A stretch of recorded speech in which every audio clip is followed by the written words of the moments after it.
April 1st, 1941. Mountain Field, Tuskegee, Alabama. The humid air, thick with the smell of high-octane fuel and freshly turned red clay, vibrates with the roar of a single PT-17 Stearman biplane struggling to climb. Beneath the frayed canvas wings, Cadet Benjamin O. Davis, Jr., his jaw set in a permanent line of focused intensity, fights the controls. The biplane bucks and dips, a heavy, unforgiving beast in his hands. He glances down at the ground crew, all black men, their faces eager and anxious, and then back at his all-white instructor, who sits silently in the rear cockpit, his presence a constant, icy judgment. This is the Tuskegee Army Airfield, birthplace of an experiment the Army Air Corps never truly believed in. The Tuskegee experiment was a reluctant concession to political pressure from groups like the NAACP and a public clamor for the war effort to include Black Americans. War Department planners, clinging to the racist War College study of 1925, which deemed black soldiers inherently incapable of complex combat roles, predicted abject failure. They expected these men, pulled from HBCUs, farms, and city streets, to wash out within weeks. They were wrong. Davis, a West Point graduate and the only black commissioned officer in the Army Air Corps at the time, felt the weight of every lost engine RPM. He knew that the success of the entire program, the reputation of his race, rested on his ability to master this rickety trainer. The sheer, relentless prejudice was part of the training curriculum. Outside the airbase perimeter, Jim Crow ruled. The cadets were barred from eating at the same mess halls as their white counterparts, forbidden from entering local towns without facing hostility, and constantly monitored for the slightest infraction that could be used as an excuse to shut the whole operation down. Back on the ground, the early ground crews and mechanics, pioneers themselves, toiled under grueling conditions. They stripped and rebuilt the Curtiss P-40 Warhawks and Bell P-39 Air Cobras the Air Corps eventually provided, demonstrating an expertise and dedication that defied the official skepticism. Chief Mechanic Sergeant Graham Smith ran his maintenance bay like a surgical unit, ensuring that his pilots, whom he viewed as sons, never went up in a faulty machine. Every successful flight, every perfect landing, was a silent, powerful blow against the deeply entrenched institutional racism of the Army Air Forces. The pressure wasn't just external, it was internal, forging a bond of shared purpose among the aspiring pilots. They studied late into the night in their barracks, their textbooks illuminated by bare bulbs, drilling physics, navigation, and aerial tactics. They knew they had to be twice as good to be considered half as competent. The stakes were nothing less than the future integration of the U.S. military. As the training progressed, the sound of the AT-6 Texan advanced trainers replaced the sputtering of the Stearmans, a louder, faster promise of the combat ahead. A promise that many in the Air Corps were still determined to deny them. Section 2. The push for combat and the baptism of fire. By late 1943, the Tuskegee Airmen, now formally designated the 332nd Fighter Group, had mastered the P-39 Era Cobra and were transitioning to the powerful, heavily armed Republic P-47 Thunderbolt. They were trained, they were qualified, and they were ready. Yet, still, they waited. The Air Corps, under General Henry Hap Arnold, continued to stall, finding every pretext to keep the black fighter squadron stateside, relegated to training or patrol duties. The official line was that the men were not yet battle-ready. Finally, political intervention and the desperate need for more pilots in the European Theater of Operations, ETO, forced the issue. The 332nd was shipped overseas. Their arrival in Italy, first stationed in Sicily and later at Ramitelli Airfield on the mainland, was met not with cheers, but with a palpable, silent hostility from some white units. They were the outsiders, the ones nobody expected to perform. Their initial combat missions involved coastal patrols and strafing runs over German positions in Italy. These were dangerous, low-altitude assignments, the sort of missions typically given to unproven units, designed to test their nerve. It was on one of these early escort missions, flying the heavy, unforgiving P-47s, that they received their baptism of fire. January 27, 1944. Anzio Beachhead, Italy. Captain Robert V. Williams led a flight of 4 P-47s, tasked with providing top cover for Allied artillery spotters. The sky was a vast, indifferent blue. But below, the German response to the Anzio landing was brutal and relentless. Suddenly, the radio crackled with a frantic warning. "Bandits at 3 o'clock high, multiple." Williams banked hard, the P-47's immense wing tearing through the air. Climbing out of the sun were 4 Messerschmitt Bf Wonder 9 G6s, their noses painted yellow, the mark of a veteran Luftwaffe squadron. The engagement was instantaneous and brutal. Tracers zipped past Williams's cockpit, the distinctive high-pitched thwack of enemy fire hitting metal. Instinct took over, the hours of simulated dogfights at Tuskegee translating into fluid, life-saving maneuvers. Williams locked onto a 109 that had latched onto his wingman, Lieutenant Elwood Tolles. Tolles was a superb pilot, but the heavy P-47 was no match for the Messerschmitt's nimble turning radius. Williams squeezed the trigger on his control stick, sending a torrent of .50 caliber rounds toward the enemy. The German pilot pulled a desperate, smoking maneuver. But Williams' aim was true.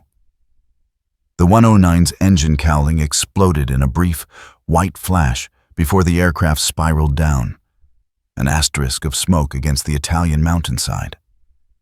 It was the first confirmed kill for the Tuskegee Airmen. They returned to Ramitelli not as an experiment, but as combat pilots. The inherent skepticism of the ETO command remained.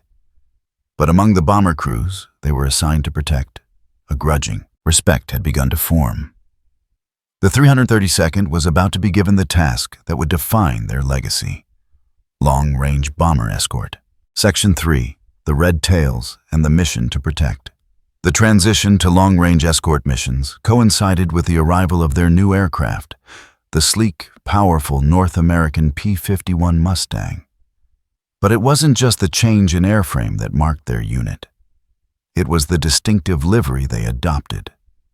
Under the command of Colonel Benjamin O. Davis, Jr., the 332nd painted the tails of their P-51s a vibrant, unmistakable red. They became known across the ETO simply as the Red Tails, or the Red-Tailed Angels.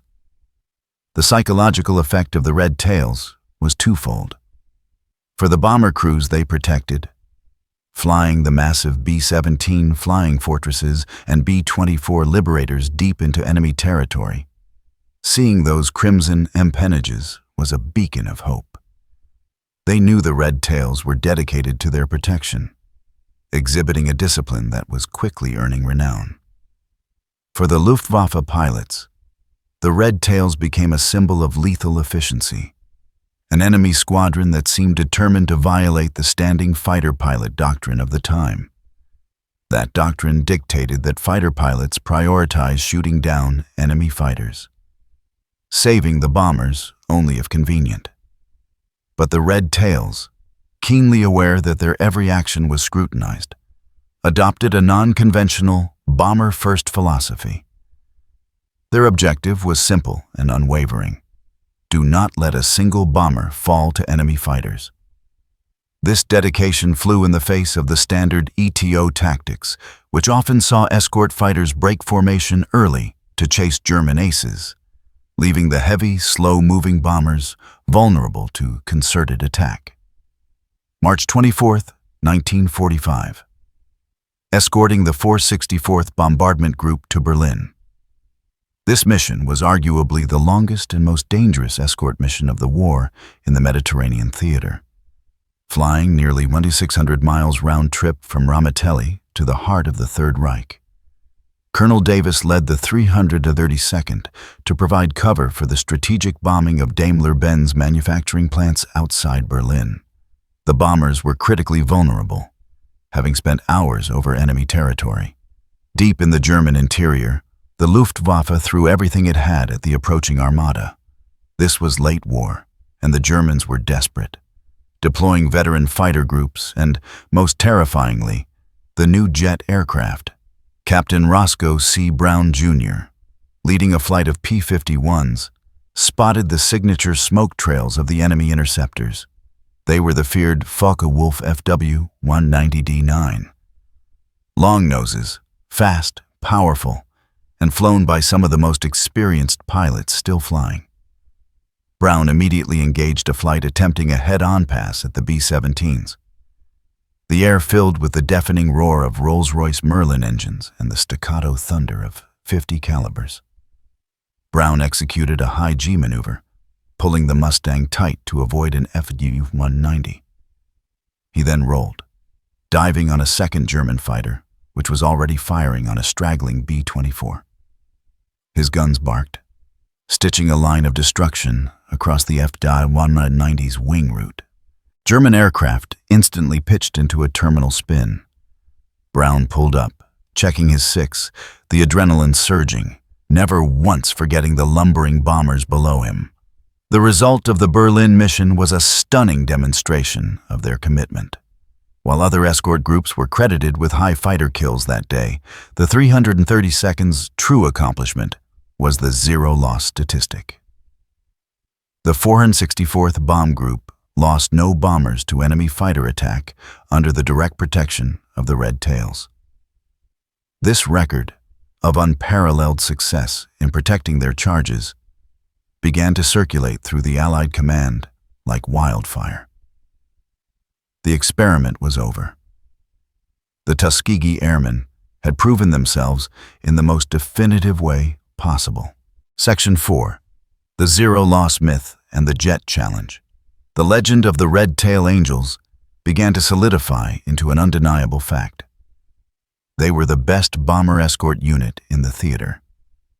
Reports from bomber crews often emphasized that seeing the Red Tails meant they would make it home, while the famous and often cited statistic that the 332nd never lost a single escorted bomber to enemy aircraft has been debated by historians. Their performance was unequivocally superior.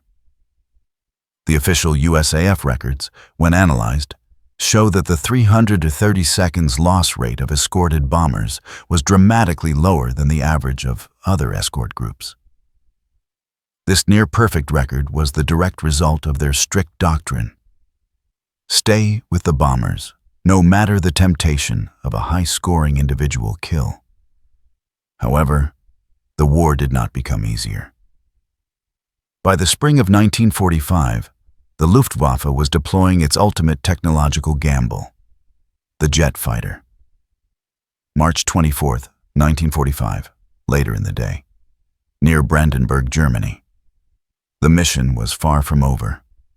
After turning back from Berlin, the weary Red Tails still had hundreds of miles of hostile sky to cross. The P-51s, while fast, were piston engine relics compared to the twin-engine, swept-wing menace that suddenly appeared on the horizon, the Messerschmitt Me-262 Schwalbe, Swallow. Lieutenant Colonel Earl R. Lane, flying just off the flank of the returning bomber formation, saw them first. Two dark, arrowhead shapes streaking across the sky at incredible speed. The Me-262 could easily outpace any Allied fighter, turning the P-51's speed advantage into a moot point. The jets were flying too fast for the bomber's defensive gunners to track effectively, intending to make high-speed passes and break away before the Mustangs could even turn. Lane immediately ordered his flight to jettison their drop tanks and climb. He knew he couldn't beat the Me-262 in a flat-out race, but he remembered the briefing. The jets were vulnerable during takeoff and landing, and their turning radius at high speeds was wide. He opted for a daring, head-on pass with maximum deflection. One Mi-262, flown by an unknown German ace, flashed past, its cannon spitting fire, narrowly missing a B-17's tail. The jet then banked widely to set up another run. Lane cut inside the massive turn, anticipating the jet pilot's maneuver, and pressed his attack. He hammered the jet with all 6 of his .50 caliber machine guns. The German aircraft shuddered under the impact. Lane reported the jet smoking violently as it dove away, and while he couldn't confirm the explosion, the jet's speed made positive identification nearly impossible. It marked a historic moment. Later analysis confirmed that on this mission, Captain Roscoe Brown and others in the 332nd engaged and damaged or destroyed 3 Mi-262s.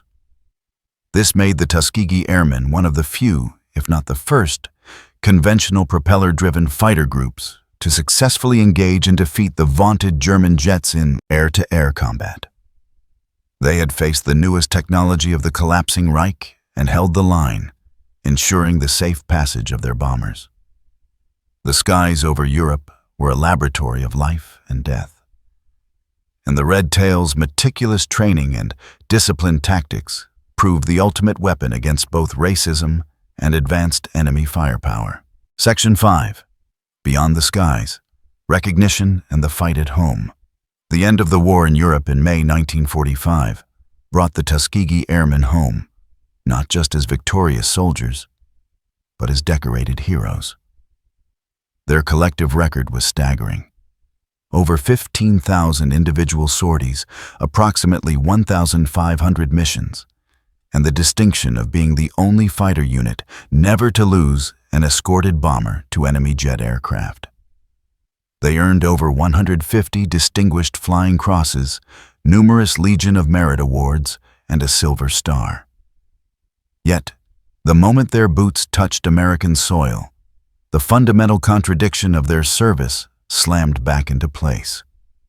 They had fought and bled for a nation that still refused to grant them full citizenship rights. In 1945, returning black soldiers often faced the same segregation, discrimination, and hostility they had left behind. The irony was devastating. They were hailed as heroes in Italy and denied service in a diner in South Carolina. The 332nd Fighter Group was initially stationed at Godman Field, Kentucky, where the returning airmen were expected to conform once more to strict segregation rules, despite their combat achievements. It was here that Colonel Davis demonstrated that the fight for equality extended beyond aerial combat. In 1945, still wearing his uniform and fresh from the skies of Germany, he became the primary catalyst for the eventual integration of the Air Force. Davis and his officers systematically challenged segregation on the base. The most famous instance was the Freeman Field Mutiny in April 1945, near Seymour, Indiana, where 101 black officers were arrested for attempting to integrate a whites-only officers' club. They stood firm, demanding the same privileges and respect afforded to their white counterparts, citing Army Regulation 21010, which prohibited discrimination on a military base. Though court-martial proceedings were initiated, the intense political pressure and the undeniable success of the Tuskegee Airmen forced the Army to back down, eventually dropping all charges against the majority of the officers. This act of civil disobedience was a critical moment, forcing the military's hand. The actions of the Tuskegee Airmen, both in the cockpit and on the ground, provided the irrefutable evidence necessary for fundamental change. Their impeccable service record destroyed the deeply entrenched, pseudo-scientific military arguments about the inferiority of black soldiers and their inability to perform complex tasks under pressure.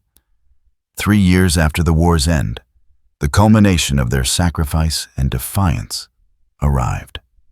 On July 26, 1948, President Harry S. Truman signed Executive Order 9981, which declared, "It is hereby declared to be the policy of the President that there shall be equality of treatment and opportunity for all persons in the armed services without regard to race, color, religion, or national origin." This landmark order formally began the process of integrating the U.S. Armed Forces. The Tuskegee Airmen had not only defended democracy abroad, but had fundamentally changed what it meant to serve in America, opening the door for countless generations of service members of color. Their legacy was etched not just in the records of the Air Force, but into the very fabric of American military justice and civil rights.